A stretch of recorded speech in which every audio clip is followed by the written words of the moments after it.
the core four. This was the big breakthrough that I had with this book, and I'm really excited to share about it with you. Finally, for 2 years, I've not talked about this, so finally I can show you this stuff. All right? And so there are only 4 ways one person can tell other people about anything. And that comes from the fact that there are 2 types of audiences and 2 types of communication. And those create, 2 by 2, the core 4. So let's dive into this. You have people who know you, which are warm audiences, and you have people who don't know you, which are other people's audiences, right? Strangers. All right? And so warm are people who gave you permission to contact them. Friends, family, followers, current, past customers, contacts, anyone who knows who you are. Now, little differentiation here I just want to point out is that they need to know you to be warm. You don't necessarily need to know them. And the larger you get, the more you advertise, the more people will know you without you necessarily knowing them. All right? And so I just want to be very clear here, is it doesn't have to be bidirectional, it has to be unidirectional. They have to know you. Now in the beginning, the easiest way to find people who know you is people you also know too. All right? Now, on the second level here, you've got cold. And the clearest definition I give you is people who did not give you permission to contact them, AKA strangers. These are other people's audiences, lists, or eyeballs, earballs that belong to platforms, right? So if you advertise on Facebook, like those people know Facebook, they don't know you, and so they haven't given you permission to contact them, but they've given Facebook permission. So you use Facebook as a proxy to contact them through, and then if they decide to engage with you and opt in, then they become a lead for you, all right? Then they become warm over time. So those are the 2 types of audiences, people who know you, people who don't. Boop. And so then you have the 2 types of communication. This was a huge breakthrough for me, like to understand the simplicity of this, because once you understand the only 4 ways you can let people know about your stuff, then that means that these are the only 4 things you do to advertise your business. And it makes why you're not getting as many leads very simple to solve. Not easy, but simple to know what to do next. All right? So on the one hand, you've got one-to-one communication. This is private communication. On the other hand, you've got one-to-many communication. In other words, public communication. And to clarify a term that gets confused all the time in the advertising and marketing world is, what's the difference between outbound and inbound? All right? So here's the clearest definition I can give you of outbound. Outbound is where the first contact with the prospect happens in a private environment. A voicemail, think emails, think a private communication, think a text message. These are all one-to-one environments. If I text my friend, no one else sees that text. If I email somebody, no one else sees that email. If I do a voicemail, no one else sees that. It's private, it's one-to-one. All right? That is outbound. Now, most inbound, the flip side of that, which is where you contact someone publicly, eventually becomes one-on-one communication. So if I run an ad or I do a billboard and then they call me, it doesn't make them outbound. But delineating between the 2 is important because it tells you what you need to do to let them know about your stuff, which is advertising, all right? So billboard, podcasts, posts, ads, anything that you do to make content, all of those things are one-to-many. And I want to add a quick note to this because people get confused about this one. If you send an email blast to your list, that is still one-to-one communication. Technically, it's done really fast with automation by a computer. And so that's where this starts to get confusing for people. They're like, wait, if I cold email, is that inbound? It's like, no, it's still outbound. Even if you send a blast to a list, it's still outbound, okay? It's just really, really fast. And that's where automation can confuse these things. And we'll get to how to use automation to scale the shit out of your advertising later on in the training. So if we know what the 2 audiences are, people who know you and people who don't, and we know the 2 types of communication, private communication, public communication, which is one-to-one and one-to-many, all right? That leads us to the core 4. And this is like, if there was the value equation in this book, this is it, all right? And so these are the only ways that you can advertise. One-on-one to people who know you is warm outreach. One-on-one to people who don't know you is cold outreach. One-to-many to people who know you is when you post content. One-to-many to people who don't know you is when you run paid ads. Those are the 4 ways, the only 4 ways that a person on their own, and I'll show you other ways later, but one person on their own can let other people know about their stuff. Now, I'm going to show you how to leverage this to unlock massive scale using other people in the second half of the training. But you have to know the fundamentals of advertising in order to unlock the advanced version of advertising. This is the way. That is the core 4. And now we're going to dive into each of them individually so I can show you the actual execution the same way I did with engaging to make a lead magnet. I'm going to show you step by step how to create this within your business, that advertising method, to get you more leads. So now that we know what the core 4 is, now we go to warm outreach. which is the first of the core four, which is people who know you, reaching out to them one-on-one. And I will build linearly from simplest to most complex in this training so that if you are starting out, this is where I'd recommend you begin because this is the easiest way. And I'll tell you a quick story about how I started using this and how I've used it since then. My first time I ever did warm outreach. This was also the first business I ever started. And so I was actually filing my MBA application to go to, a fancy school. And one of the questions was, how will a Harvard degree help your short and long-term business goals? And I thought about it for like 3 days, and I realized that it wasn't actually gonna help my long-term business goals because I wanted to start a business. And I figured if I took 2 years and didn't make money, that's like probably 120, 140 grand of money I wasn't making because I was going to school. And then I have to pay another 120, 150 grand to go there. I'm like, man, I'm like 300 grand in the hole by going to school and 2 years. And I was like, and the average starting salary coming out of business school at the time was 120,000 a year. And so I was like, man, so I could take that $300,000 in 2 years, and if I can get to at least $10,000 a month in income, I will have passed what I would have done with the education, and hopefully that will be my business degree. And that was the reasoning I had, because for me, I wanted to start a business. So I thought maybe that's the best way to learn about business is to start one. And so that's what I decided to do. So that application actually drove me to start Impetus Group, which if you hear me say it out loud is ridiculous, because the first time I told someone, I was like, I started my LLC, it's called Impetus Group. They were like, impotence? I was like, fuck. I was like, that's why it was available. And so I quickly changed it to the free training project. And so what that was I asked people to train them in exchange for them donating $500 to $1,000 to the charity of their choice. All right, and if they didn't have one, I had one that I recommended. And so it was a way that I could get people to try my stuff for free, but like free for me in terms, but they had to have some skin in the game. Now, I could have just done it for free, and that would have worked too. This is just how I chose to do it. You can do whatever way you want. And so what I did was, I said, hey, I'm doing this thing. That was my offer. I'm helping people transform for 12 weeks.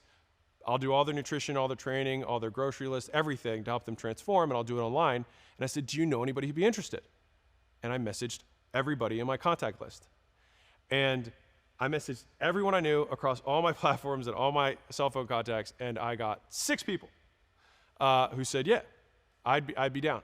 And so I got 6 people, and I actually still have their before and after pictures, so they're all right there. I think I maybe got extraordinarily lucky, or they also knew that this was like really important to me, and these were all people who knew me. So they tried really hard because they knew it mattered to me, and I told them, I was like, I need these, so I want to start a fitness business, so like, really try.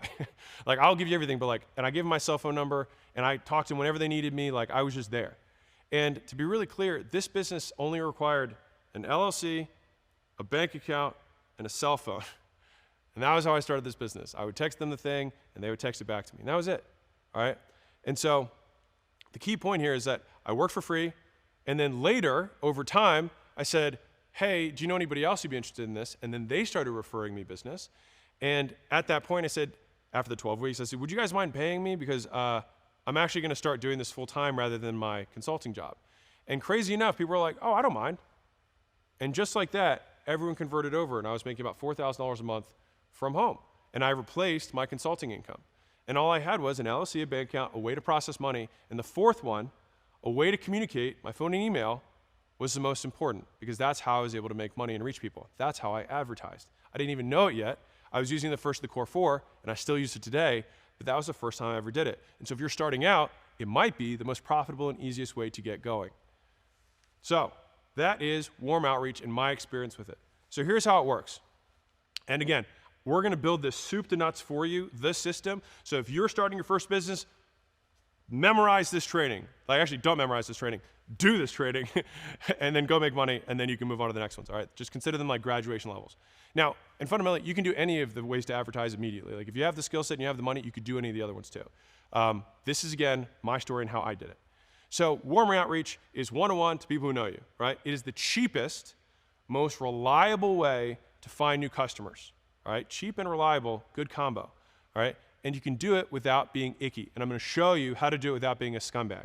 All right, so the reason MLMs and some of these things have really bad names is because they don't teach people how to be human beings and not be weirdos when they solicit people for business. And I'm gonna show you how to do it and how I did it, okay?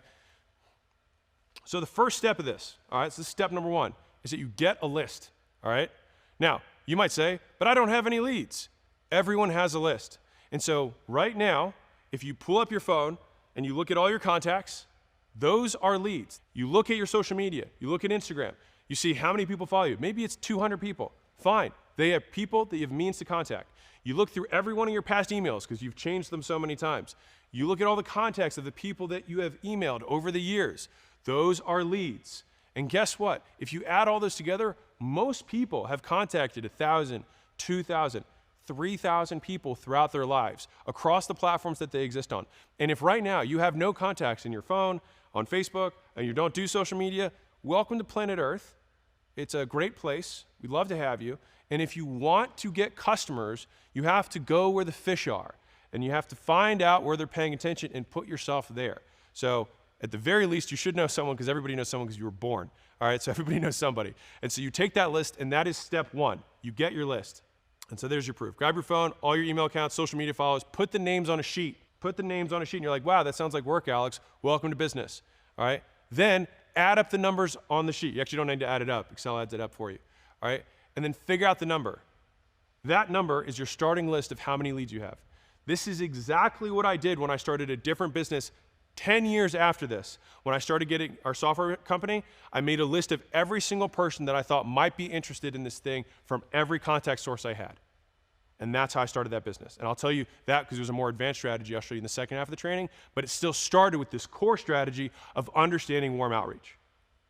And if I hadn't had that experience, I wouldn't have been able to do what I did later. So once you have your list, you pick a platform, okay? Now, there's lots of different platforms. YouTube Shorts, YouTube, email, LinkedIn, TikTok, Amazon's even a platform now, Instagram Reels, Instagram posts, Twitter, podcasts, there's a million of them. And guess what? In the future, maybe all these symbols will change. But the fact that people will pay attention to stuff will not. And the places where people pay attention to stuff, you will be able to advertise.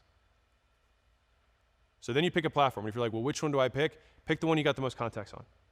And start there, because either way, you're going to move through them all. Think about this. If you have a contact on email, and you only have them on email, then you're going to start there. If you have them in 2 places, you can contact them in 2 places. In some ways, it's almost like 2 leads. As an aside, it's the same thing where people have preferences of consumption. People also have preferences for communication.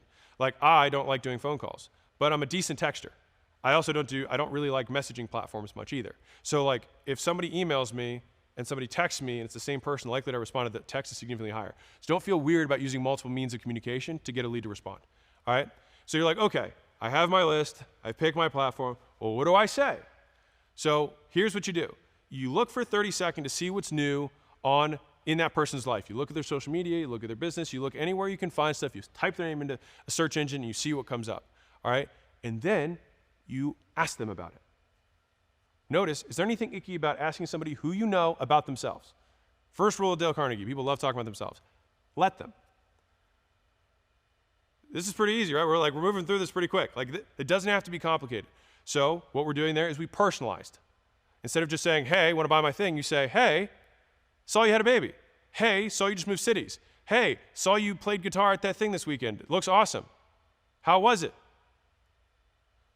Then you reach out. Now, obviously, some of these things happen at the same time. I separate them out for steps just for simplicity, all right? And so then, here's what you do. You reach out to 100 people every single day via email, phone call, direct message, SMS, voicemail, whatever it is. And you reach out to the person who knows you. And you do 100 every day. And this is one of my favorite Chinese proverbs. Everything must be hard before it can be easy. And so if you're like, man, this is going to be hard. Well, I promise you that you probably waited 20 years to do the first one, but you only wait 2 minutes to do the second one, and then 20 seconds to do the third one. And it gets easier the more you do, all right? And again, your big fear is of getting rejected. And I'll tell you how to get around that in a second. Not the fear, I'll just show you what you need to say so you don't even get into that situation, all right? And when you do this, you're like, well, do I reach out to them once? No, reach out to them multiple times. Why? Because you have something that you think might help them. They don't know that yet, but all we're doing is ask them about themselves. Again, we haven't done any soliciting. We haven't sold anything at all. We're just asking them about themselves, all right? And the reason you do it this way is you act like you actually want to talk to them. So like if you actually want to talk to your mom or your dad or pick some person that you like, what would you do? Would you text them once? No. You text them, you call them. And then a couple hours later, you text and call them, be like, hey, what's up? Hey, where are you, right? Because you'd act like you're actually trying to get a hold of them, not work them like a lead. You act like a human being, and people respond to you like a human being. Crazy. Okay. So, got our list, we picked our platform, we personalized it, and then we reach out to 100 people, and we do each of those 3 times. Now, some people are going to respond. What do I say now? Use the ACA framework. Acknowledge, compliment, ask the next question. All right? This is also, by the way, how you have a conversation. Pro tip. So acknowledge. Acknowledge what they said, and then restate it to show that you're listening. Now, in a phone call, that's called mirroring. Right? It's something that people actually like people who mirror them, and it sounds ridiculous. Now, you don't be a weirdo about this. All right? It's just showing that you're listening to what they're saying, and it shows that you're paying attention to them. Because the 3 things that reward people are attention, affection, and approval. All right? So we're showing attention and approval by paying attention to what they're saying and then saying it back. So it shows we approve of it. All right? And so, like, example, 2 kids, and you're a full-time accountant, and they just told you that they have 2 kids and they're a full-time accountant. Like, wow. Now we go to C. Now we compliment them. Man, you're a super mom, so hardworking. And you're managing a full-time career with 2 kids? That's crazy, right? And so what you do is you compliment them on whatever it is they told you about themselves, all right? And ideally, if you want to go super here, tie it to a positive character trait if you can, all right? So if you want to say that, see, it says hardworking, all right? You want to tie that thing they are to a trait, because what we're going to do later is we're going to use that trait and associate our thing with the trait we associated them with. And so then they're going to see I equals should buy this product, because they want to maintain that positive trait in your eyes, because they want your attention, your affection, your approval. So we've acknowledged what they said, we give them a compliment about it, we associate with a label that's positive. And you might be like, this sounds like a lot. It's going to be via message or via email, and maybe it's a phone call, you'll get some reps in. And guess what? You're going to blow in the beginning, and that's okay. Because guess what? If you do 1,000 of these, you'll blow less than you did at the beginning. That is a promise. All right? And so that's guaranteed. And so if you know you can blow less in the future, then you might as well get the blowing now today out of the way. All right? So the last A is you ask the next question. And so here's the key part. Like, this is the key, is you lead the conversation in a direction closer to your offer. So if I have that mom who has 2 kids, now, mind you, she didn't bring up anything. She just said, I have 2 kids and I'm an accountant. Okay.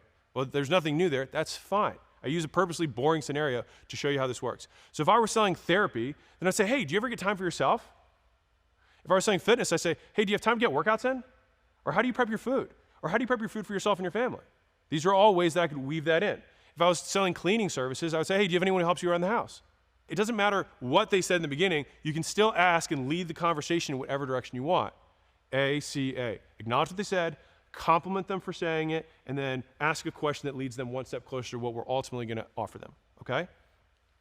Again, I'm going to say this because I want you to know that you're providing value, all right? This is what's crazy about this. People love talking about themselves. Let them. They love it so much that they pay therapists $100 an hour to listen, all right? And so you are providing value to people that they pay $100 an hour for simply by listening and paying attention. All right? And they will also like and trust you more if you do. And if people like you and trust you more, you will make more money. That is a promise. And that makes them more likely to buy from you. We want that. So now that we reach out to them, they responded, we do ACA to warm them up. We take the next step. And here's the key. We make them an offer. What we're doing here, remember that lead magnet we made earlier? Well, now we're going to use it. So if you have your core offer, you can make the core offer, or my recommendation, you can use the lead magnet. All right? You give away the free or discounted thing so that they want to take a step towards you. All right? And here's what to say. All right? So I try to make this as simple as humanly possible. Now, the key here is that when we make the offer, we're actually not offering it to them. We will be offering it to their friends. Key distinction. No one wants to be hawked shit. No one wants to be pitched stuff. But what you are doing is you're going to ask them if they know anybody. All right? So you say, hey, by the way, do you know anybody who's described the struggles that you think this person's dealing with or already has said they are? Who's looking to whatever the outcome of the thing that you sell is in a certain period of time that they can expect to get the outcome? I'm taking on 5 case studies for free because that's all I can handle right now, implied scarcity. I just want to get some testimonials for my service. Reason why? I help them dream outcome without the things they hate. It works. I even guarantee it. I even guarantee people get the dream outcome, or I work with them until they do. I just had a girl named Sarah work with me to get the thing that you just told me you wanted, even though she had the same struggle that you just described to me. And I also had a guy named Tom, and it was his first time. And we're showing 2 different things. One is we're showing an ideal prospect, and then we're also showing the fact that you don't have to be really good, and even if it's the first shot, they can do it. I used to even joke when I was selling weight loss. I was like, I even had a girl who didn't speak English who used the meal plan. It was so easy. And so people were like, okay, well, if somebody who could speak English could do it, then I guess I could do it too, right? It tells them subconsciously that it's an easy thing for them to do, right? And so moving back to the script, I just like more testimonials to show it works across different scenarios. So does anyone you like come to mind? And at that point, they'll either say yes or no. Now, 9 times out of 10, they'll be like, fuck my friends. Like, I'm interested, right?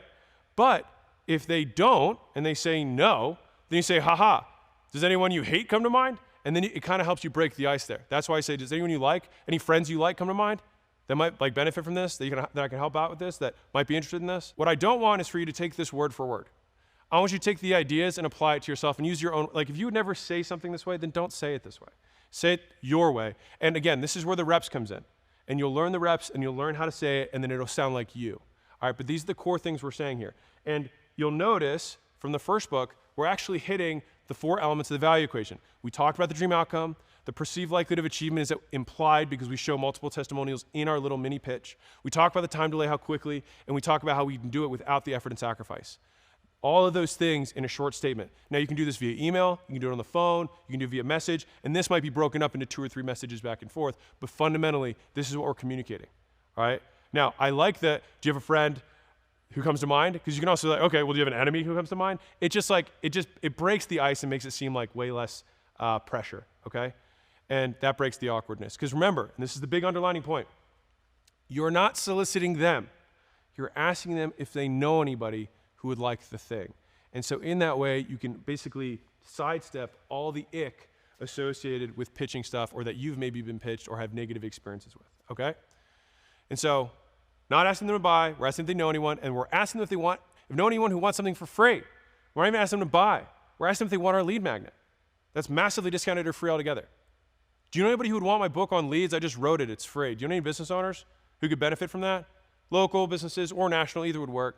Actually, well, tell me more about it. They showed interest in the thing we have to sell.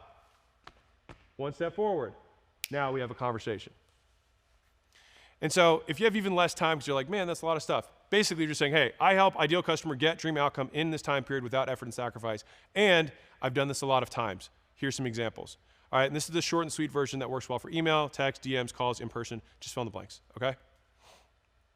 So I was thinking about putting this separately, but I'm going to include this right now, is that there are 11 ways to increase perceived likelihood of achievement, because I said it was one of the 4 variables. And so what we want to do is weave as many of these in as we can without seeming overwhelming. And now you might not have all of these, but highlight the ones you do have. So one is we show proof that we have done what they want. So if I lost 100 pounds, or if I had a mental breakdown and then I no longer do, or I used to have a really messy house and I don't anymore, like whatever it was, or I had friends who had messy houses and I helped them clean it, I just tell my story. That's level 1. Level 2 is I show proof of people just like them getting what they want. This is stronger. The more people you show like them getting the outcome they want, the more likely they'll think that you can deliver it to them. 3 is just showing a sheer volume of happy reviews. Here's all the 5 stars I've gotten. Here's 100, Google 5-star reviews I have to show that. And if you're in an in-person setting, you can actually screenshot them and then post them in your waiting room. And so like for my gym, for example, tiny local business, I think I had, a few hundred Yelp reviews between Yelp, Google, Facebook. I had about, a couple hundred reviews between all of those together. And so all I did was I screenshotted the review and I put it in a frame and I floor to ceiling made my entire lobby 5-star reviews. And so when someone walked into my lobby, they're like, damn, this place has a lot of 5-star reviews.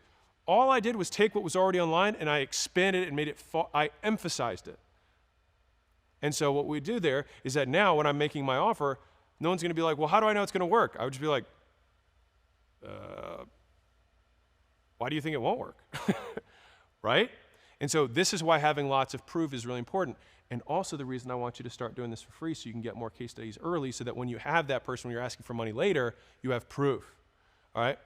Now, 4th is certifications, degrees, or third-party accreditations to show that you're legit. So if you have some sort of cert that's required for the work that you do, then show it. If you have a degree of some sort that's meaningful, then show it, of course. 5, number, stats, research that supports the outcome that you want them to believe in, right? So what I showed earlier, I showed that average company we have triples profit in the first 12 months. That's the average. You're just stating the facts. Now, 6 is experts vouching for you. So if you have somebody who has expertise in whatever this thing is, them vouching for you, if I said, hey, Elon Musk says Alex is awesome, like learn from Alex, that would look good for me. I could probably just show that 10-second video and people would be like, wow, it's good enough for Elon, good for me. What you're doing there is borrowing brand authority. And so if you don't have a big brand, borrowing someone else's brand authority works. Now you want to make sure that you're getting their permission to do that, just key point. Don't be a scummy idiot and take a picture with somebody and then say that they endorse you, because it is a great way to make everyone, your customers included, and that person now hate you. So don't do that. But if you do help somebody who does have esteem, which by the way is a great way to get early testimonials, is offer stuff for free and just say, hey, if I do a great job, would you be willing to say this? And say it up front. Don't try and nick them later. Just say it up front. And some people will be willing to do that. 7, some unique or new characteristic that they haven't failed before with, all right? This is a little bit of the persuasion side of this, is that you can increase the likelihood that they believe it'll happen if you show a different vehicle for getting there than they've done in the past. And so if they failed using meal plans, but you show that you have this counting system that doesn't require a plan, then they might be like, oh, well, I haven't failed with this, I failed with that, and I can now believe that this would work for me. And this is a little bit in the selling process, but I wanted to highlight it because it is important. 8 is celebrities who've endorsed us. I only separate this out because an expert is different than a celebrity, right? If I had a PhD who said Alex is awesome versus a celebrity who said I was awesome, those are different. Guaranteeing that they'll achieve it fundamentally increases the likelihood that they're going to perceive that it'll happen, and especially if you put some skin in the game too, all right? Not just like I guarantee it, but you have to have the or what, like or else, like or what is going to happen if I don't deliver this. And the more the skin in the game you have on the or else side or the or what side, the more they will believe it. 10 is how well you describe them or their current pain they're experiencing. The more specific, the better. If you can perfectly describe the pains and problems that someone's experiencing in their current life, like nuanced to a level that they feel like you're in their head, they'll almost always believe that you can provide the solution based on how specifically you describe their problem. And this is why a lot of founders do a good job creating businesses around problems that they suffered from. Because they're like, I used to feel this way. So I know, like, I felt this way, I know how you feel, because this is what I went through, and this is how I used to feel, and people are like, fuck, that's me. And they're like, and then I found this, and this is what I started doing, and this is what happened. And I think you can do it too, right? And that feel, felt, found that's like a mini script there. But the big idea here is that if you can describe it to them, they will believe you, if it's specific. 11, if possible, demonstrate the outcome live. All right, and this is a big one.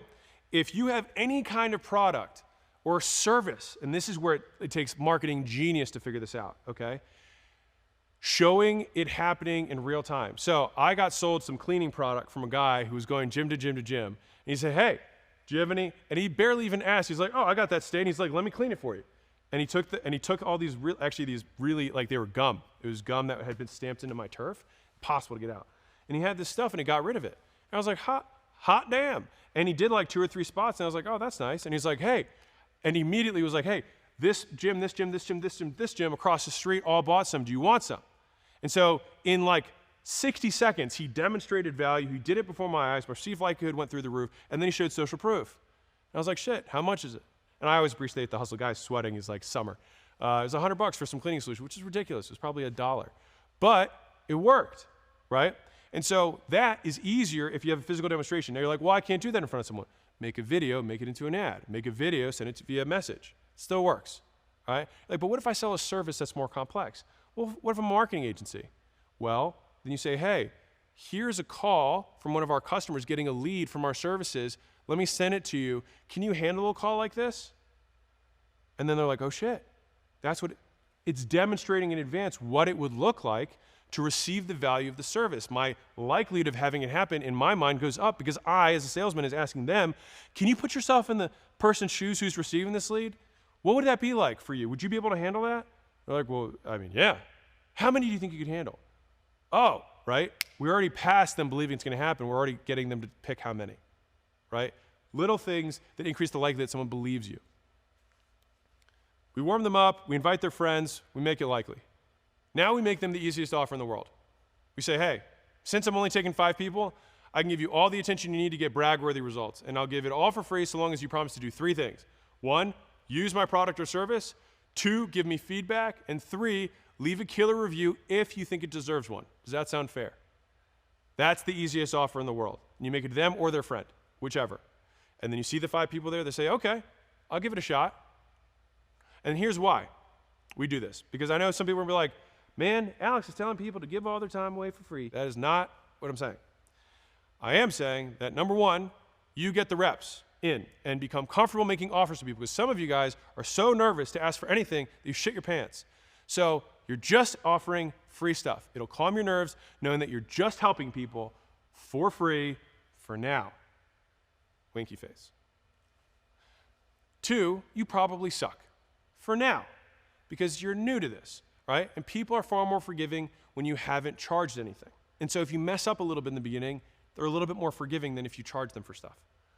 Number three is that because you probably suck, you need to learn how to suck less. And you suck less by doing more.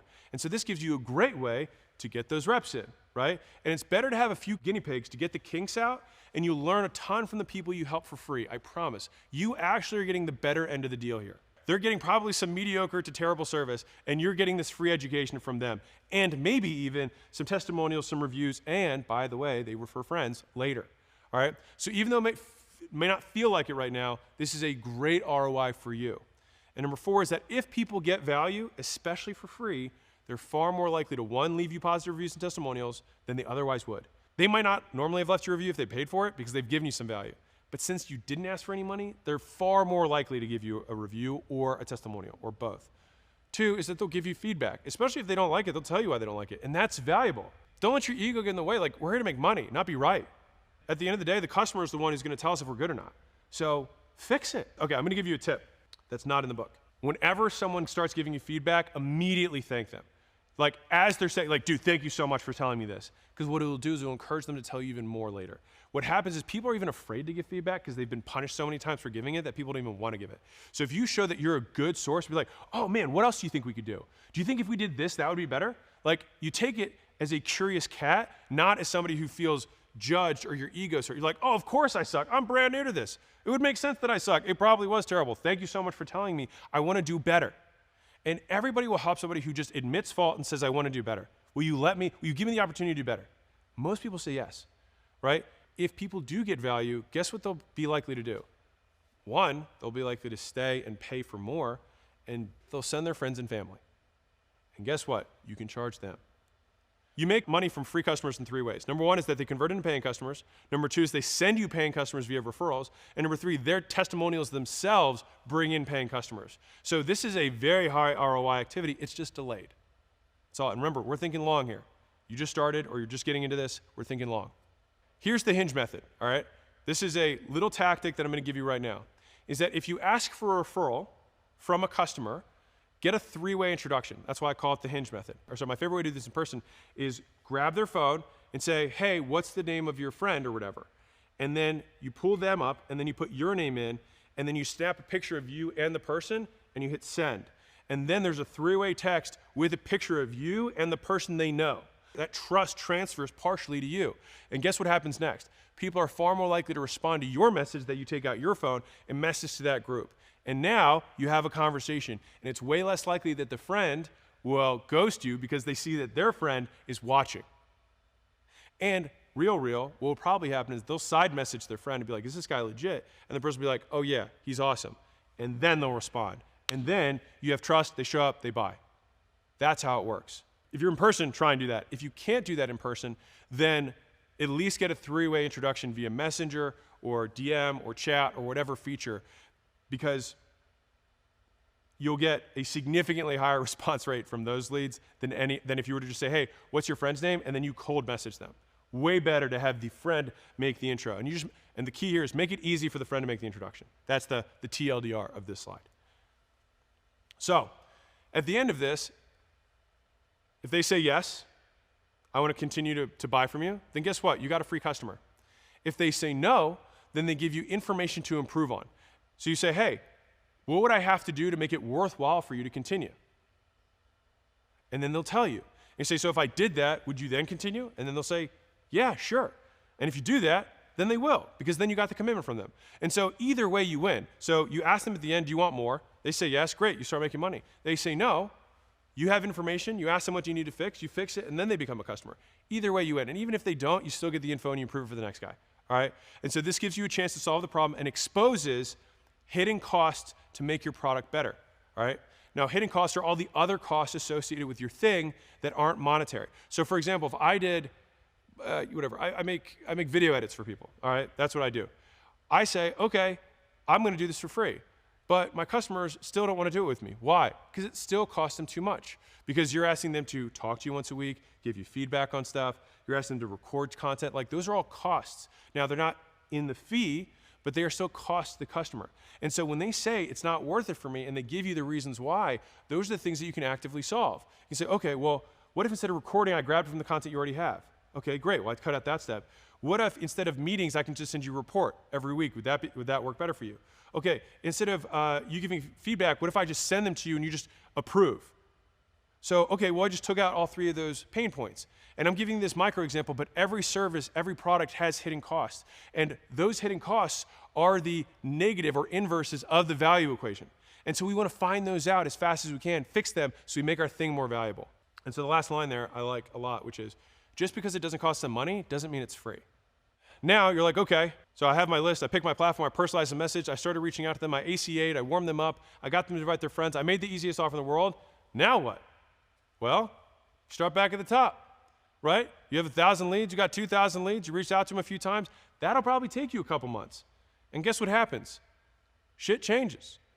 Sometimes Cindy Lou Who feels good about how she fits in her dress today, and in 12 weeks, she puts that same dress on, she feels a little chunky. And she's like, man, I feel a little fluffy today. And then the DM comes to the top of her inbox. And guess what? Her taxi light is on. Now she's in the market.